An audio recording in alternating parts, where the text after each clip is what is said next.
நான் எதிர்பார்த்த காரியங்கள் நடந்தாலும் என் கர்த்தர் நல்லவர், நான் எதிர்பாராத காரியங்கள் நடந்தாலும் என் கர்த்தர் நல்லவர். ஏன் அப்படின்னா நேற்றும் என்றும் மாறாத. நம்ம எதிர்பார்த்த காரியங்கள் நடந்துருச்சுன்னா உடனே ஆஹா ஓஹா ஆண்டவர் எப்படி பண்ணார் தெரியுமா, அப்படி பண்ணார் தெரியுமா சாட்சி சொல்றோம். ஆனா அதே நேரத்துல நம்ம எதிர்பாராத காரியங்கள் நடந்த உடனே அதே வாய்னா பண்ணிருது. இப்போ என்னத்த கண்ட சர்ச்சைக்கு போய்ப்போ அப்படின்னு. ஆமா, அப்படி இல்லை. துதித்தலும் சபித்தலும் ஒரே வாயிலிருந்து.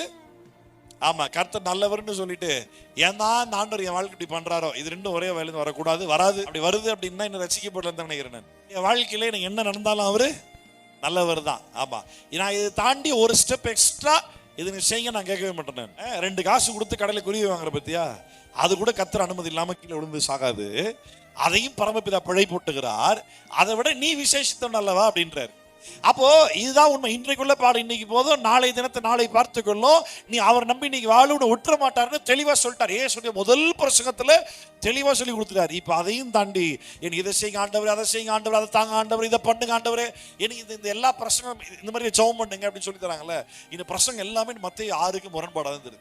நீ கேட்கறதுக்கு முன்னாடியே அவர் தம்முடைய குமாரனை தருவார். ஆனால் மற்ற இவைகள் எல்லாவற்றையும் மறலாது இருப்பது எப்படி அவர் பார்த்துக்குவார்.